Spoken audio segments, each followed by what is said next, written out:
ലേവ്യ പുസ്തകം 7-ാം അധ്യായം. അകൃത്യയാഗത്തിൻ്റെ പ്രമാണമാവിത്, അത് അതിവിശുദ്ധം. ഹോമയാഗമൃഗത്തെ അറുക്കുന്ന സ്ഥലത്ത് വെച്ച് അകൃത്യയാഗമൃഗത്തെയും അറുക്കണം. അതിൻ്റെ രക്തം യാഗപീഠത്തിന്മേൽ ചുറ്റും തളിക്കണം.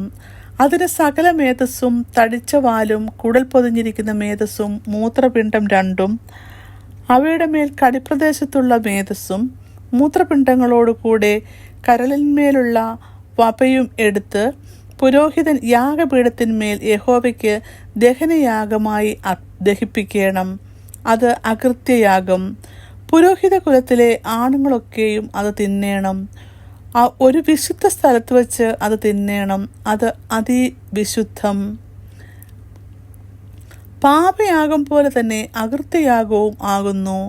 അവയ്ക്ക് പ്രമാണവും ഒന്ന് തന്നെ. പ്രായശ്ചിത്തം കഴിക്കുന്ന പുരോഹിതന് അത് ഇരിക്കണം. പുരോഹിതൻ ഒരുത്തൻ്റെ ഹോമയാഗം അർപ്പിക്കുമ്പോൾ അർപ്പിച്ച പുരോഹിതന് ഹോമയാഗ മൃഗത്തിൻ്റെ തോൽ ഇരിക്കണം. അടുപ്പത്ത് വെച്ച് ചുടുന്ന ഭോജനയാഗം ഒക്കെയും ഉരുളിയിലും ചട്ടിയിലും ഉണ്ടാക്കുന്നത് ഒക്കെയും അർപ്പിക്കുന്ന പുരോഹിതന് ഇരിക്കണം. എണ്ണ ചേർത്തതോ ചേർക്കാത്തതോ ആയ സകല ഭോജനയാഗവും അഹരോന്റെ സകല പുത്രന്മാർക്കും ഒരുപോലെ ഇരിക്കണം. യഹോവയ്ക്ക് അർപ്പിക്കുന്ന സമാധാനയാഗത്തിൻ്റെ പ്രമാണം ആവിത്. അതിനെ സ്തോത്രമായി അർപ്പിക്കുന്നുവെങ്കിൽ അവൻ സ്തോത്രയാഗത്തോടുകൂടെ എണ്ണ ചേർത്ത പുളിപ്പില്ലാത്ത ദോശകളും, എണ്ണ പുരട്ടിയ പുളിപ്പില്ലാത്ത വടകളും, എണ്ണ ചേർത്ത് കുതിർത്ത നേരിയ മാവ് കൊണ്ടുണ്ടാക്കിയ ദോശകളും അർപ്പിക്കണം. സ്തോത്രമായുള്ള സമാധാനയാഗത്തോടുകൂടെ പുളിച്ച മാവ് കൊണ്ടുള്ള ദോശകളും ഭോജനയാഗമായി അർപ്പിക്കണം.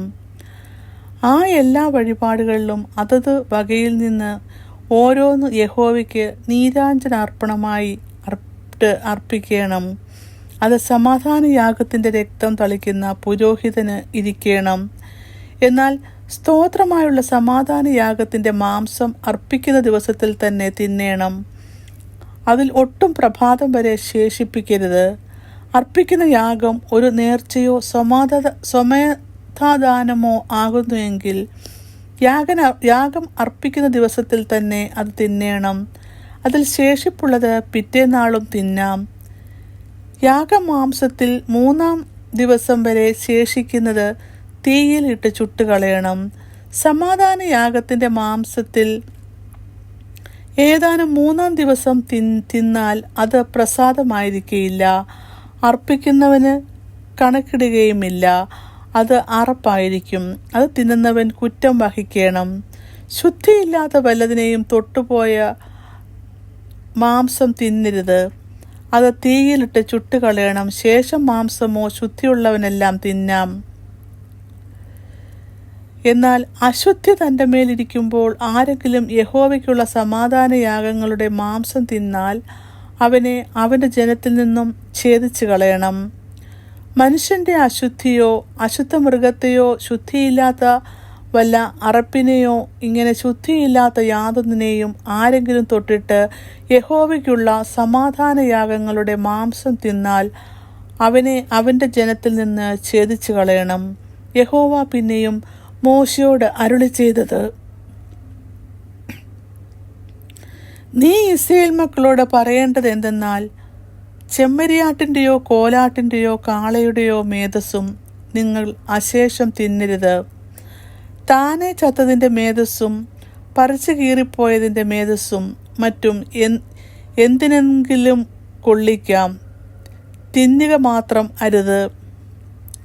യഹോവയ്ക്ക് ദഹനയാഗമായി അർപ്പിച്ച മൃഗത്തിൻ്റെ മേധസ് ആരെങ്കിലും തിന്നാൽ അവനെ അവൻ്റെ ജനത്തിൽ നിന്നും ഛേദിച്ചു കളയണം.